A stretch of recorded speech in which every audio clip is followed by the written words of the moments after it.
परिशिष्ट वन। महात्मा गांधी द्वारा जात पात का दोष निवारण। हरिजन में छपे उनके लेख का पुनर्मुद्रण। डॉक्टर अंबेडकर का अभ्यारोपण। पाठकों को याद होगा कि डॉक्टर अंबेडकर ने लाहौर के जात पात तोड़क मंडल के वार्षिक सम्मेलन की अध्यक्षता विगत मई माह में करनी थी, लेकिन स्वागत समिति ने डॉक्टर अंबेडकर का भाषण अस्वीकार होने पर सम्मेलन का आयोजन ही स्थगित कर दिया था।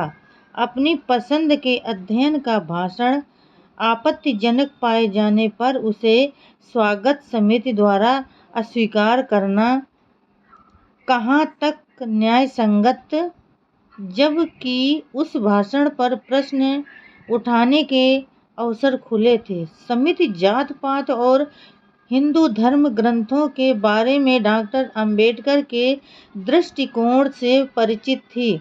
उन्हें पता था कि डॉक्टर अंबेडकर खुले शब्दों में हिंदू धर्म छोड़ने का फैसला दे चुके थे। डॉक्टर अंबेडकर ने इस भाषण को कम करने की अपेक्षा ही नहीं करनी चाहिए थी। समिति ने जनता को एक ऐसे व्यक्ति के विचार सुनने से वंचित किया है जिसने अपने लिए समाज में एक अद्वितीय स्थान बना लिया है, चाहे वो भविष्य में कोई भी आवरण ओढ़ ले। डॉक्टर अंबेडकर अपने आप को भुलाने का अवसर नहीं देंगे।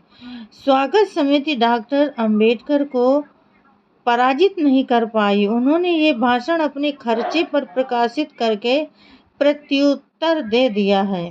उन्होंने प्रकाशित भाषण की कीमत 8 आना रखी।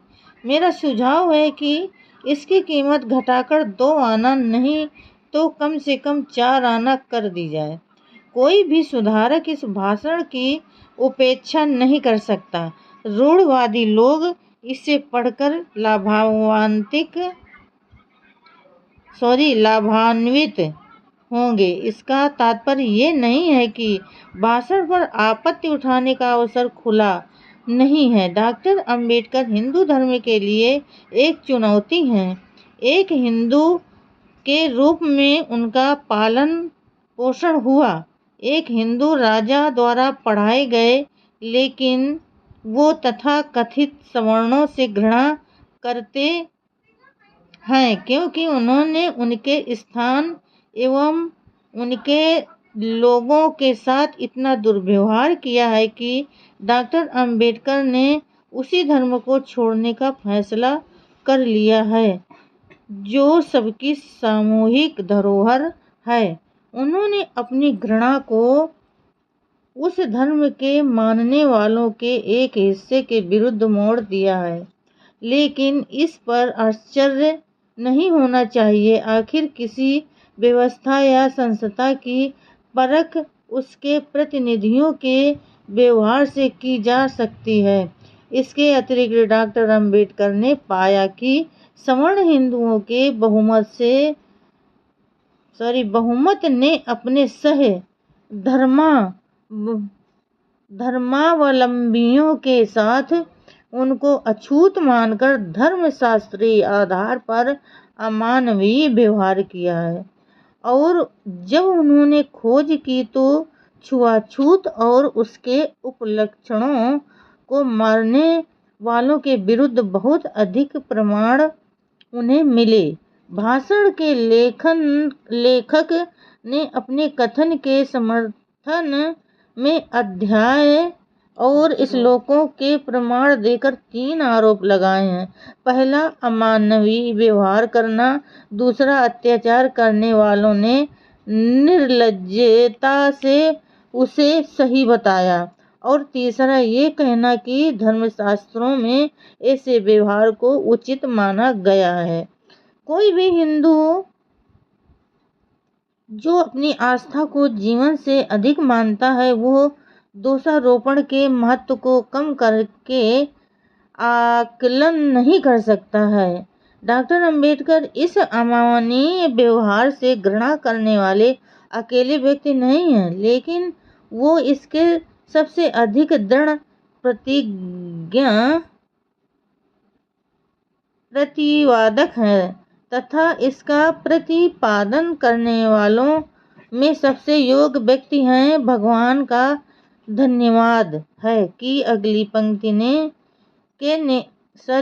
पंक्ति के नेता में वे सबसे अकेले हैं और तब भी वे थोड़े से अल्पसंख्यक लोगों का प्रतिनिधित्व करते हैं, लेकिन जो भी वे कहते हैं वो थोड़ा कम या ज्यादा जोर से दलित वर्ग के नेताओं द्वारा दोहराया जाता है। उदाहरण के लिए राय बहादुर, MC राजा तथा दीवान बहादुर श्रीनिवास न केवल हिंदू धर्म छोड़ देने की धमकी देते हैं, बल्कि हरिजनों के बहुत बड़े वर्ग के शर्मनाक प्रतिपीड़न की क्षतिपूर्ति के लिए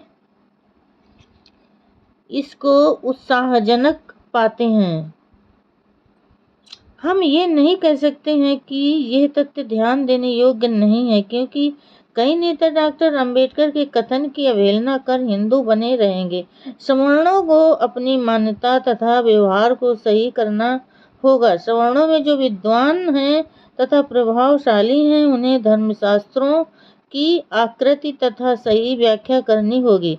डॉक्टर अंबेडकर के अभियोग पत्र ने जो प्रश्न उठाए हैं वे इस प्रकार हैं। नंबर 1, धर्म शास्त्र क्या है?